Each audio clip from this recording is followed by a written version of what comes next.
Welcome back to a new session of MOOC on information security. Today we will discuss RSA algorithm.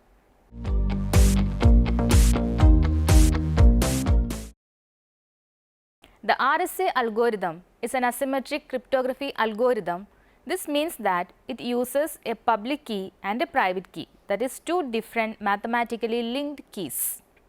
As their name suggests, a public key is shared publicly while a private key is secret and must not be shared with anyone. The RSA algorithm is named after those who invented it in 1978, Ron Rivest, Adi Shamir and Leonard Edelman. And the algorithm uses logarithmic functions to keep the working complex enough to withstand brute force and streamlined enough to be fast post-deployment.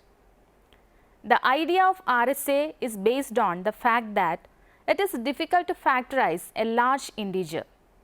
The public key consists of two numbers where one number is multiplication of two large prime numbers, and private key is also derived from the same two prime numbers. So, if somebody can factorize the large number, the private key is compromised. Therefore, encryption strength totally lies on the key size, and if we double or triple the key size, the strength of encryption increases exponentially.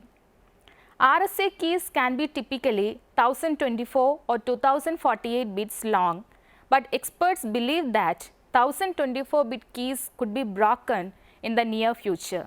But till now, it seems to be an infeasible task. When using RSA for encryption and decryption of general data, it reverses the key set usage. Unlike signature verification, it uses the receiver's public key to encrypt the data, and it uses the receiver's private key in decrypting the data. Thus, there is no need to exchange any keys in this scenario. The RSA algorithm holds the following features. RSA algorithm is a popular exponentiation in a finite field over integers, including prime numbers. The integers used by this method are sufficiently large, making it difficult to solve. There are two sets of keys in this algorithm, private key and public key. There are two broad components when it comes to RSA cryptography. They are key generation, which is generating the keys to be used for encrypting and decrypting the data to be exchanged, and encryption or decryption function, the steps that need to be run when scrambling or recovering the data. Computational aspects of RSA algorithm. RSA encrypts messages through the following algorithm, which is divided into three stages. First stage is key generation. Here, step 1 is choose two distinct prime numbers P and Q. Step 2, find n such that n equal to PQ. N will be used as the modulus for both the public and private keys. Step 3, find the totient of n, phi of n, where phi of n equal to P minus 1 into Q minus 1. Step 4, choose an E such that 1 less than E less than phi of n, and such that E and phi of n share no dividers other than 1. E and phi of n are relatively prime. E is kept as the public key exponent. Step 5, determine D using modular arithmetic, which satisfies the congruence relation D similarly equal to 1 mod phi of n. In other words, pick D such that DE minus 1 can be evenly divided by P minus 1 into Q minus 1, the totient or phi of n. This is often computed using the extended Euclidean algorithm, since E and phi of n are relatively prime and D is to be the modular multiplicative inverse of E. D is kept as the private key exponent. The public key has modulus n and the public key or encryption exponent E. The private key has modulus n and the private or decryption exponent D, which is kept secret. Second stage is encryption. Here step 1 is person A transmits his or her public key modulus n and exponent E to person B, keeping his or her private key secret. Step 2.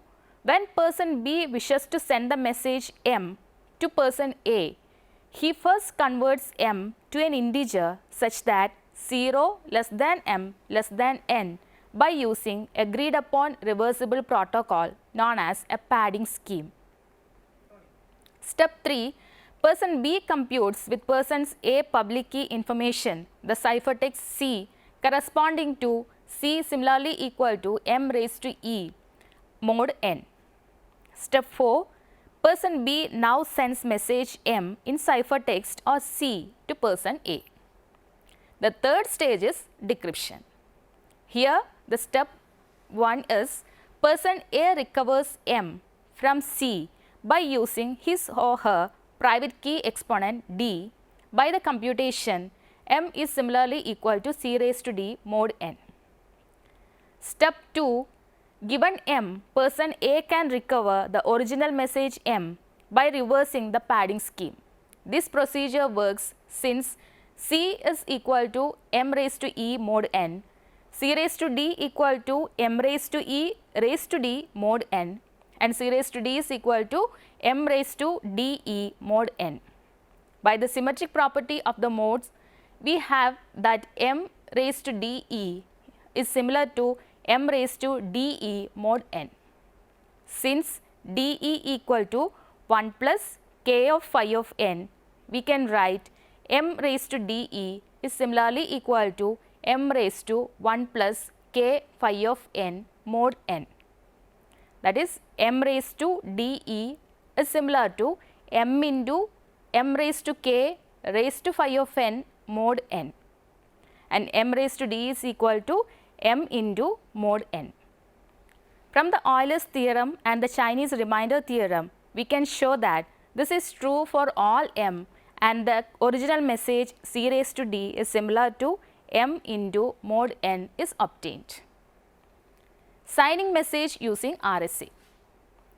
RSA can be used for more than just encrypting data.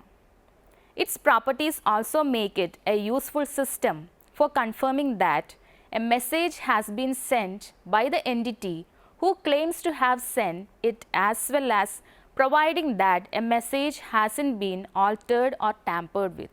When someone wants to prove the authenticity of their message, they can compute a hash function, a function that takes data of an arbitrary size and turns it into a fixed length value of the plain text, then sign it with their private key.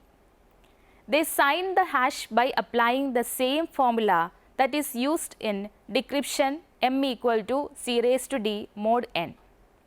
Once the message has been signed, they send this digital signature to the recipient alongside the message.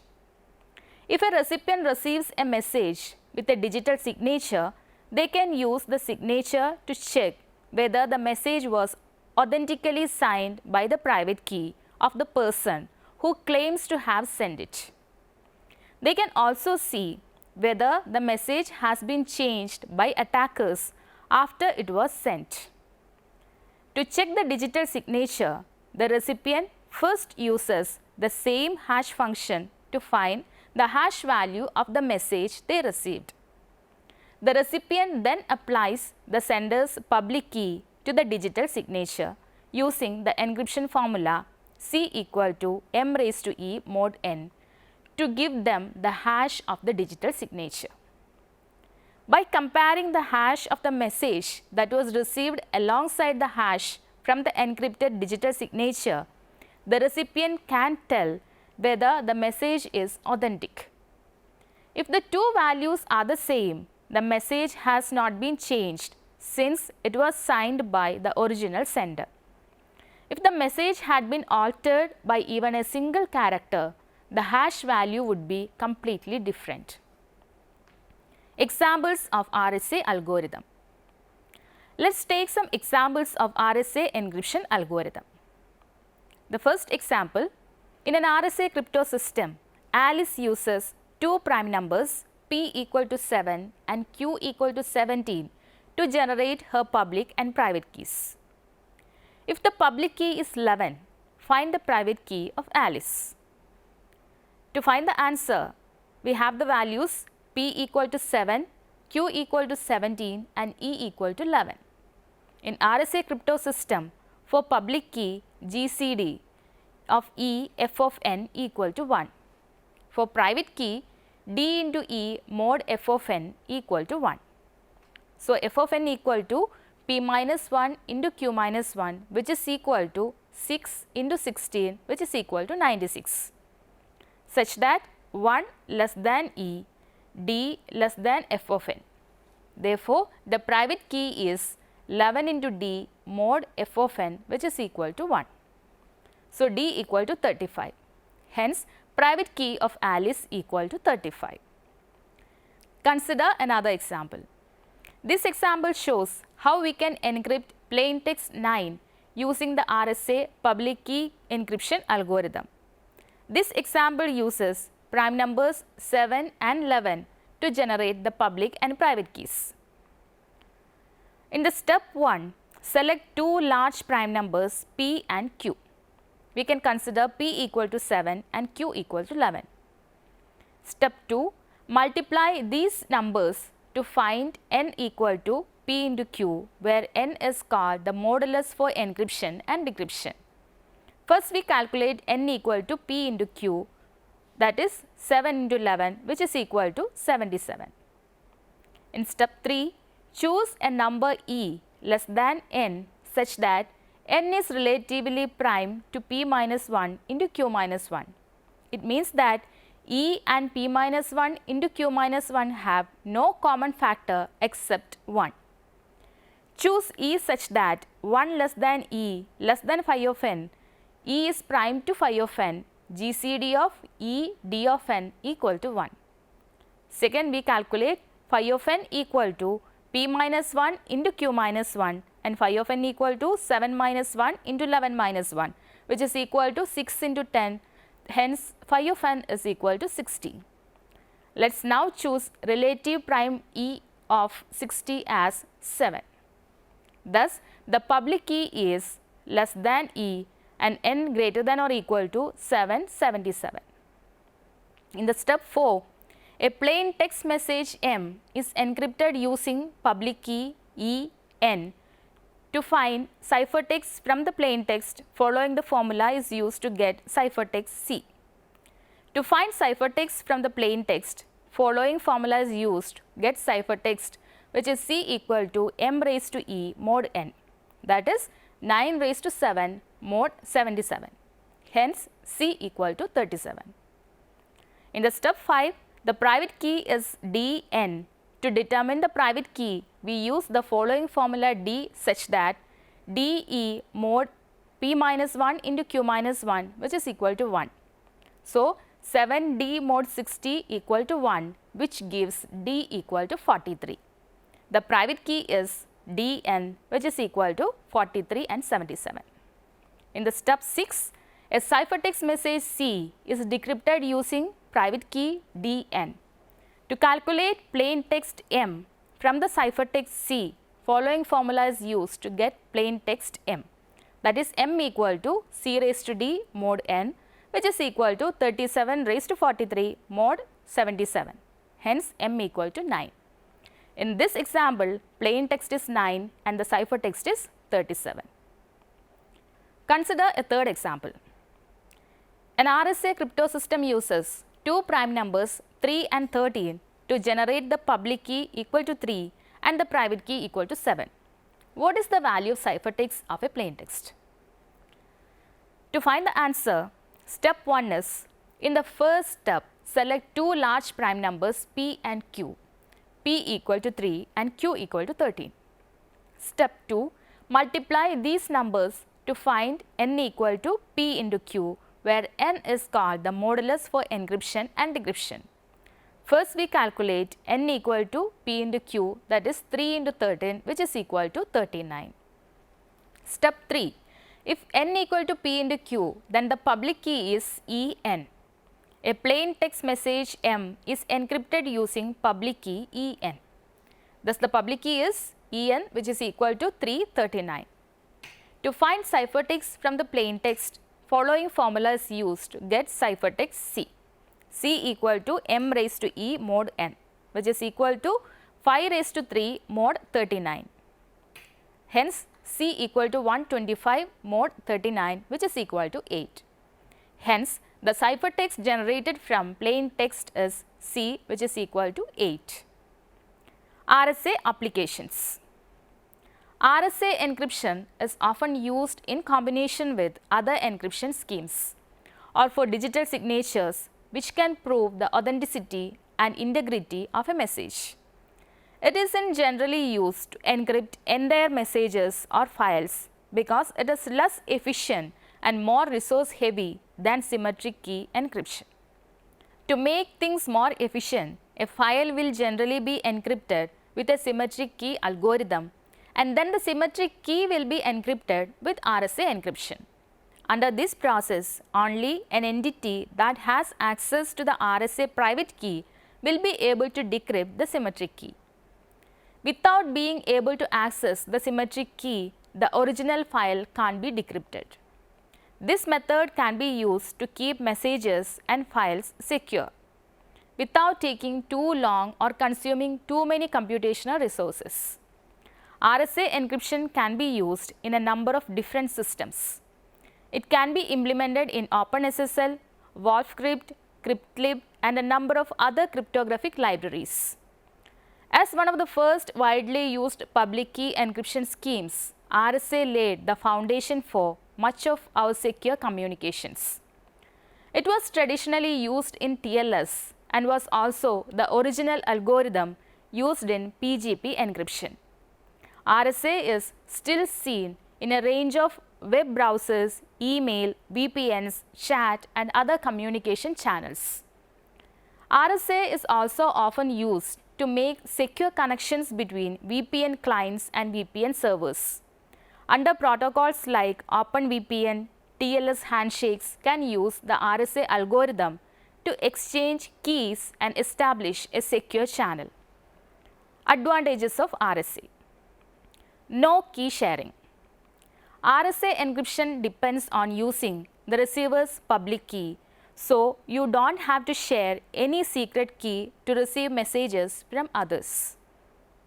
Proof of authenticity. Since the key pairs are related to each other, a receiver can't intercept the message since they won't have the correct private key to decrypt the information. Faster encryption.